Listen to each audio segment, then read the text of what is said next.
Hi friends, this video shows how to fix issue global search not searching content of the Netflix, Hotstar and Amazon Prime Video streaming services.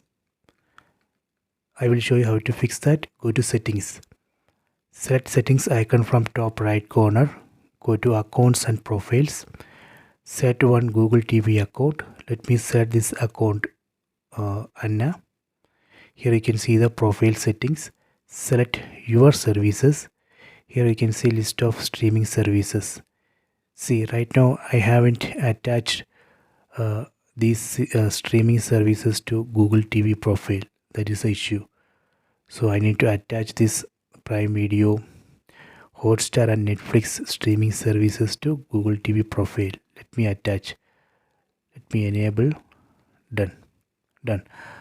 After this we can test global search. It should work. It should search content of the Netflix, Hotstar and Prime Video streaming services. You can try this.